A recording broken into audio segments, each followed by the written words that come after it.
നമസ്കാരം. ഈവനിംഗ് ബുള്ളറ്റിനിലേക്ക് സ്വാഗതം. യുകെയിൽ കഴിഞ്ഞ ദിവസം നടന്ന പ്രാദേശിക തെരഞ്ഞെടുപ്പിൽ ഭരണകക്ഷിയായ ലേബർ പാർട്ടിക്ക് വമ്പൻ തിരിച്ചടി. കഴിഞ്ഞ പൊതു തെരഞ്ഞെടുപ്പിൽ ശക്തി കാട്ടിയ റീഫോം പാർട്ടിക്കൊപ്പം ലിബറൽ ഡെമോക്രാറ്റും കരുത്തു കാട്ടുന്നത് ഭരണവിരുദ്ധ വികാരമായി വിലയിരുത്തപ്പെടുകയാണ്. കേവലം 5 മാസം കൊണ്ട് തന്നെ ലേബർ സർക്കാർ കാര്യമായ നിലയിൽ തന്നെ ജനങ്ങളിൽ നിന്നും ഒറ്റപ്പെട്ടുവെന്നാണ് ഷെഫീൽഡിൽ നടന്ന പ്രാദേശിക ഉപതെരഞ്ഞെടുപ്പ് വ്യക്തമാക്കുന്നത്. ഇന്നു മുതൽ ലണ്ടനിൽ കമ്പനി കാറുകളിൽ ജോലിക്കായി സഞ്ചരിക്കുന്നവരുടെ ഇന്ധന ചെലവോ സ്വകാര്യ കാറുകളിൽ ഉപയോഗിച്ച ഇന്ധനത്തിന്റെ ചെലവോ സംബന്ധിച്ച് HM റവന്യൂ ആൻഡ് കസ്റ്റംസ് നിർദ്ദേശിച്ചിട്ടുള്ള നിരക്കുകളിൽ മാറ്റം വരും. ഈ നിരക്കുകൾ സാധാരണയായി മാർച്ച്, ജൂൺ, സെപ്റ്റംബർ, ഡിസംബർ എന്നീ മാസങ്ങളിലായി വർഷത്തിൽ 4 തവണയാണ് പുനഃപരിശോധിക്കുക. കഴിഞ്ഞ സെപ്റ്റംബറിലെ പുനഃപരിശോധനയിൽ നിരക്കുകൾ വലിയ മാറ്റമില്ലാതെ തുടർന്നു.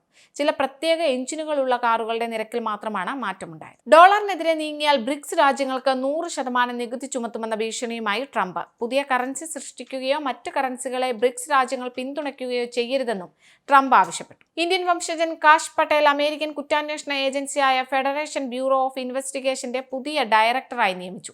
നിയുക്ത പ്രസിഡന്റ് ഡൊണാൾഡ് ട്രംപാണ് നാമനിർദ്ദേശം ചെയ്തത്. സമൂഹ മാധ്യമത്തിലൂടെയാണ് നിയമന വാർത്ത ട്രംപ് പുറത്തുവിട്ടത്. മതപരിവർത്തന വിരുദ്ധ ബില്ലിന് അംഗീകാരം നൽകി രാജസ്ഥാൻ മന്ത്രിസഭ.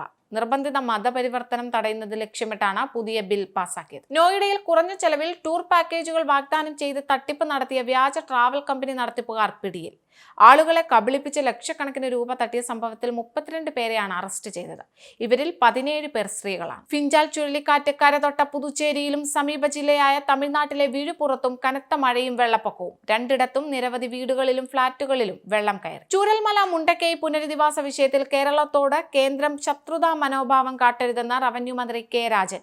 കേരളം നൽകിയ കണക്ക് തെറ്റാണെന്ന് പറയുന്ന കേന്ദ്രം എവിടെയാണ് തെറ്റെന്ന് പറയാൻ തയ്യാറാവണമെന്നും അദ്ദേഹം പറഞ്ഞു. സംസ്ഥാനത്തെ സർവകലാശാലകളുടെ ചാൻസലർ എന്ന നിലയിൽ ഗവർണറുടെ ഇടപെടലുകൾ ജനാധിപത്യ വിരുദ്ധമെന്ന മന്ത്രി ആർ ബിന്ദു. KTU VCയെ നിയമിക്കേണ്ടത് സർക്കാർ നൽകുന്ന പാനലിൽ നിന്നാണെന്ന് KTU നിയമത്തിൽ വ്യക്തമായി പറയുന്നുണ്ടെന്ന് മന്ത്രി പറഞ്ഞു. AICC ജനറൽ സെക്രട്ടറി KC വേണുഗോപാലുമായി കൂടിക്കാഴ്ച നടത്തിയതിൽ പ്രതികരിച്ച മുതിർന്ന CPM നേതാവ് G സുധാകരൻ തികച്ചും വ്യക്തിപരമായ സൗഹൃദ സന്ദർശനം മാത്രമാണ് ഇതെന്നും G സുധാകരൻ പറഞ്ഞു. ഈവനിംഗ് ബുള്ളറ്റിൻ പൂർണ്ണമാകുന്നു. നന്ദി. TV മൊബൈൽ ആപ്പ് ഡൗൺലോഡ് ചെയ്ത് സൗജന്യമായി ആസ്വദിക്കും.